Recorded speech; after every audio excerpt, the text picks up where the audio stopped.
पहला यूहन्ना 1 अध्याय उसका 9वां वचन। परमेश्वर ईमानदार लोगों में आनंद मनाता है और वो हमें पहले सिद्ध होने को नहीं कहता है, वो चाहता है कि हम पहले ईमानदार बने। सिद्ध बनने में जीवन भर का समय लगता है और हो सकता है कि जीवन के अंत तक हम उस पहाड़ की चोटी में ना पहुंचे, परंतु हम उसकी ओर अग्रसर होते हैं।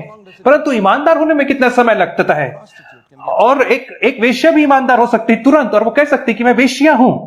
क्रूस के ऊपर जो डाकू था वो ईमानदार था और उसने कहा कि हाँ, मैं इस मृत्यु के लायक हूं और मेरी गलती है। उसने अपने दोष को माना।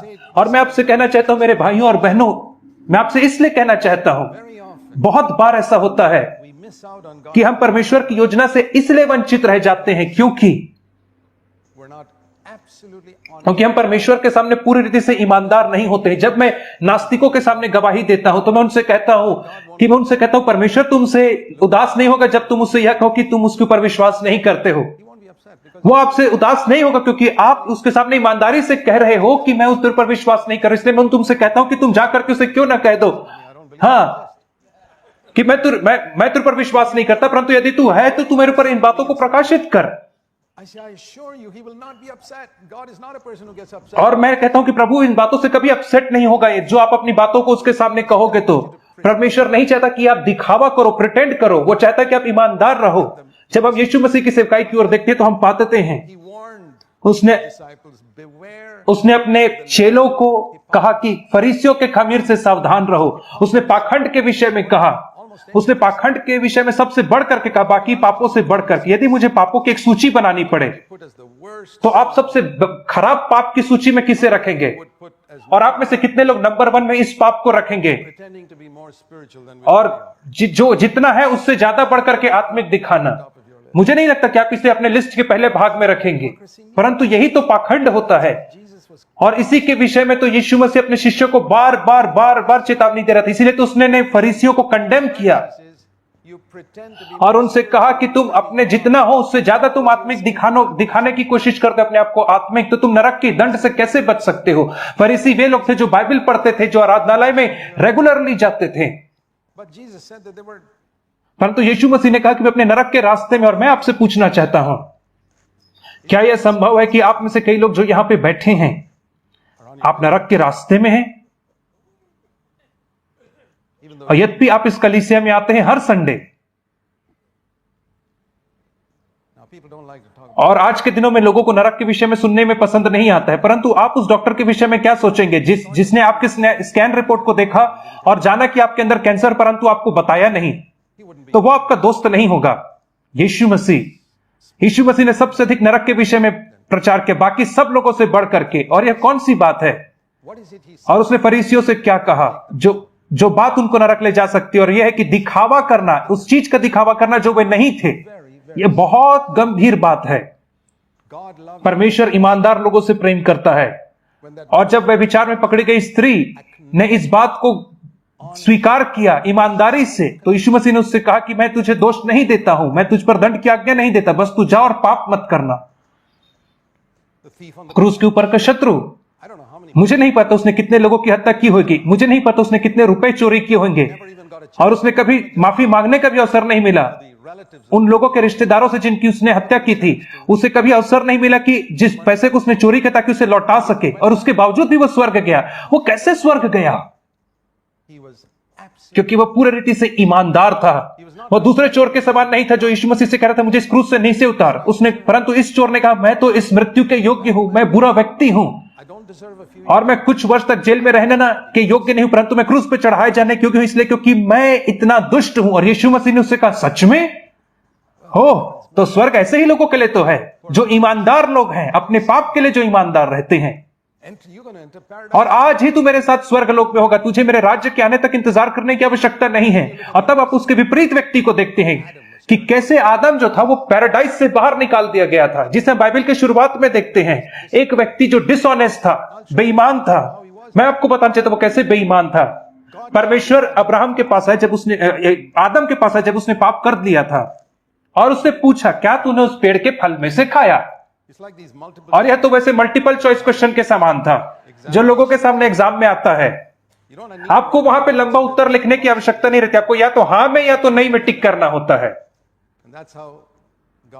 और ऐसे ही तो परमेश्वर ने अब्राहम के सामने एक मल्टीपल चॉइस क्वेश्चन रखा, उसे कहा कि या तो हाँ में टिक कर या तो नहीं में टिक कर। उसे या तो हाँ कहना था तो उसे नो कहना था, परंतु उसके नीचे उत्तर लिखने लगा। और उसने कहा सबसे पहली बात जो समस्या है वो मेरी पत्नी के साथ है।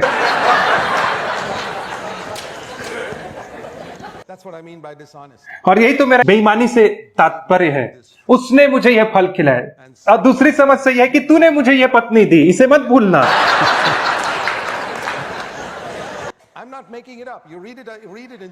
और मैं इन बातों को गढ़ के नहीं बता रहा हूं, ये सारी बातें हैं जिन्हें आप उत्पत्ति 3 अध्याय में पढ़ सकते हैं। ये तो आदम के एग्जैक्ट शब्द थे। क्या आपको जाने पहचाने से लग रही हैं शब्द? और तीसरी बात, बहुत ही छोटे अक्षर में उसने कहा कि हाँ मैंने खाया।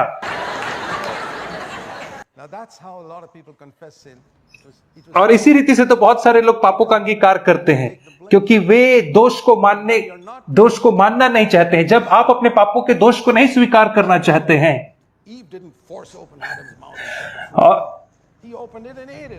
और यहां आप देखते कि जबरदस्ती हवा ने उसे फल नहीं खिलाया था, आदम ने खुद उस फल को लेकर के अपने आप से खाया था। तो हम क्यों इस बात को स्वीकार नहीं करते? जब हम परमेश्वर के पास आते हैं हम क्यों ऐसा कहते हैं? उस व्यक्ति की गलती, इस व्यक्ति की गलती है, हमें अपने दोष को मानना है। यही तो अंतर है आदम में और उस क्रूस के ऊपर डाकू में।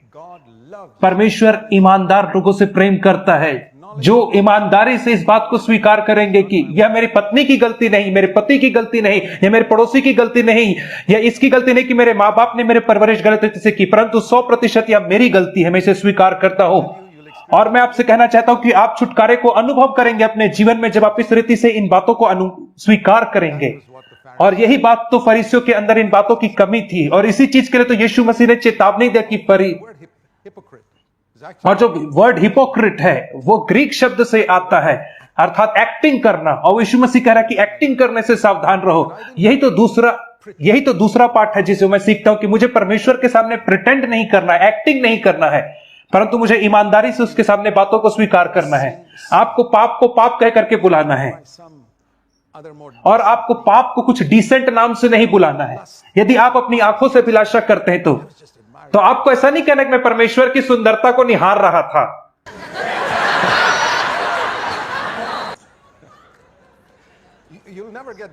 ऐसा करने से आपको कभी पाप से छुटकारा नहीं मिलेगा, यदि आप पाप को ऐसे डिसेंट शब्दों से बुलाएंगे। और जब आपको क्रोध आ जाए तो आपको ऐसा नहीं कहना कि यह धार्मिक क्रोध था, परंतु यदि आप उसे वही शब्दों से बुलाए जैसे यीशु मसीह ने बुलाया। प्रभु जी, जब मैंने उस इंटरनेट पोर्नोग्राफिक साइट के ऊपर जब मैंने क्लिक किया तो मैंने व्यभिचार किया उस स्त्री के साथ जिसे मैंने वहां पे देखा। और जब मैं एक और साइट पे क्लिक किया तो 5 मिनट बाद मैंने एक और स्त्री के साथ व्यभिचार किया, और शाम को एक और स्त्री के साथ मैंने व्यभिचार किया। और प्रभु जी मुझे क्षमा कर, क्योंकि आज मैंने 10 स्त्रियों के साथ व्यभिचार किया। और आप इस रीति से बोलिए परमेश्वर के सामने, यही तो ईमानदारी है। और यदि आप कल फिर करते हैं या उसके परसों फिर से करते हैं, तो जब आप इन चीजों को इनके साधारण नाम से बुलाओगे, ओरिजिनल नाम से बुलाओगे, तो आपको तुरंत छुटकारा मिलेगा। परंतु आप इसे अलग अलग नामों से बुलाते हैं और अपने आप को बहाना देने की कोशिश करते हैं, और यदि आप बहाना बनाएंगे तो आपको कभी से छुटकारा नहीं मिलेगा। मैं आपसे कहना चाहता हूं, यदि आप इस मार्ग में बरकरार रहेंगे तो आप अंततः नरक पहुंच जाएंगे, क्योंकि यीशु मसीह ने कहा है तेरे लिए भला यह है कि तू अपनी आंखों में से एक को निकाल दे और तेरे लिए अंधा होकर के नरक में प्रवेश करना, इससे भला है कि तेरा सारा शरीर नरक में डाला जाए। यह गंभीर बात है। यदि मुझे छुटकारा चाहिए तो मुझे ईमानदार होना है, और पाप को गंदे से गंदे नाम से पुकारिए जिसे आप पुकार सकते हैं। जब आपको क्रोध आता है तो यीशु मसीह ने कहा उस क्रोध को आप हत्या करके कहें, और कहे प्रभु जी मुझे जब मैं उस व्यक्ति के ऊपर क्रोधित हुआ तो मुझे ऐसा था कि मैं उसकी हत्या कर दूं, परंतु मैं पुलिस के डर से उसकी हत्या नहीं कर पाया। आप ऐसा कहे प्रभु के सामने। और मत्ती के 5 अध्याय में यीशु मसीह ने इसे मर्डर के साथ इक्वेट किया है, एंगर और मर्डर को इक्वेट किया इक्वली। मत्ती 5 के 20 में हम पढ़ते हैं, और अगले वचन में कहता है कि उसका क्या अर्थ है, मैं आपको समझाता हूं। फरीसियों ने कहा कि तुम हत्या ना करना। यीशु मसीह ने क्योंकि कहा था कि तुम्हारी धार्मिकता फरीसियों की धार्मिकता से बढ़ करके होनी चाहिए, और इसी बात को तो यीशु मसीह ने समझाया आगे। tree called murder comes out. उसने, और जो हत्या है और जो क्रोध है परमेश्वर की नजर में एक ही समान पाप है, इसलिए यीशु मसीह कह रहे कि उसे उसी नाम से बुलाओ, तभी तुमको जय मिलेगी। Say, well, I was under, परंतु आपको, मैं थोड़े प्रेशर में था, I mean, imagine you're saying, well, I was under a little pressure, so I killed और सोचिए इस रीति से आप कह रहे कि मैं थोड़ा प्रेशर में था इसलिए मैंने उस व्यक्ति की हत्या कर दी, the next day, well, I was a little more under pressure. और दूसरे दिन में थोड़ा और ज्यादा प्रेशर में था इसलिए मैंने एक और व्यक्ति को हत्या कर डाला। और यदि मैं हर दिन क्रोध को हत्या करके कहूं You'll get delivered. तो आपको बहुत जल्दी से छुटकारा मिले, क्योंकि परमेश्वर ईमानदार लोगों को पसंद करता है।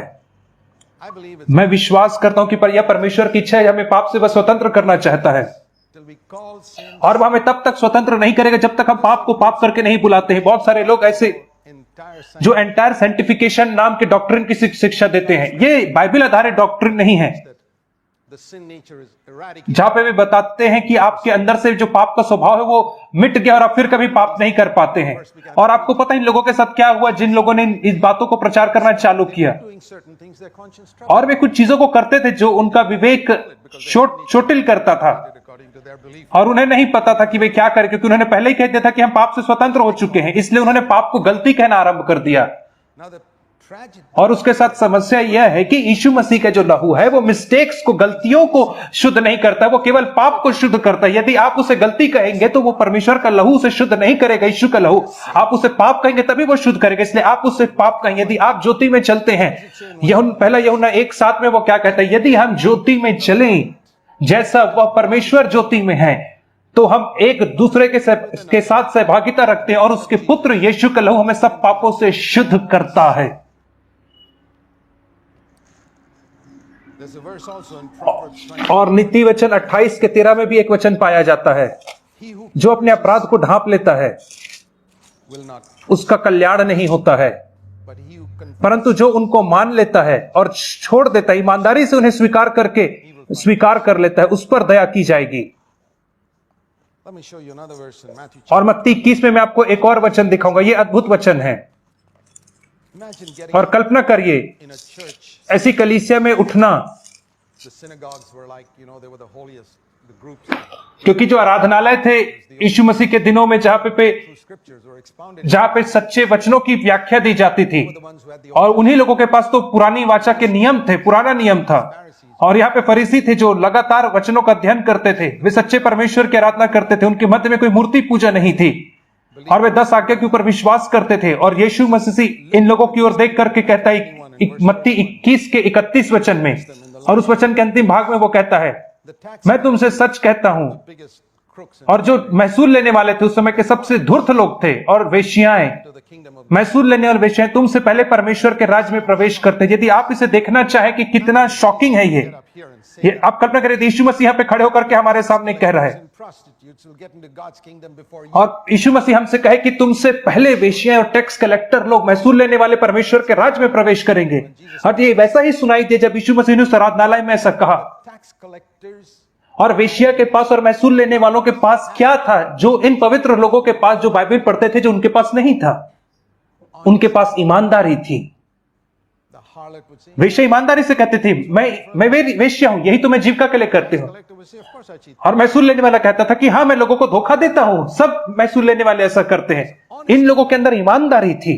Whereas the people who sat in the church of those days, परंतु वे लोग जो उन दिनों की कलीसिया में बैठते थे और वे दिखावा करते थे कि वे पवित्र लोग हैं, और वे कहते थे कि हमारे पास कोई बुरे विचार नहीं है, against others at home, और वे दिखाते थे कि वे हमेशा परमेश्वर की स्तुति कर रहे हैं, किसी के विषय में बुरा नहीं चाह रहे। इसीलिए यीशु मसीह ने कहा कि and thieves would get into चोर और डाकू और महसूल लेने वाले तुमसे पहले परमेश्वर के राज्य में प्रवेश करते हैं। very, very serious. और यह बहुत ही गंभीर बात है। यह तो दूसरी बात है, और मैं परमेश्वर का बहुत धन्यवाद हूं कि मैं इस बात को सीख पाया, ताकि मैं परमेश्वर के पास जाकर के ईमानदारी से इस बात को स्वीकार कर सकूं, मान लूं कि प्रभु जी यह मेरी गलती है, मैं किसी और को दोष नहीं देना चाहता हूं, 100% मेरी गलती है प्रभु जी।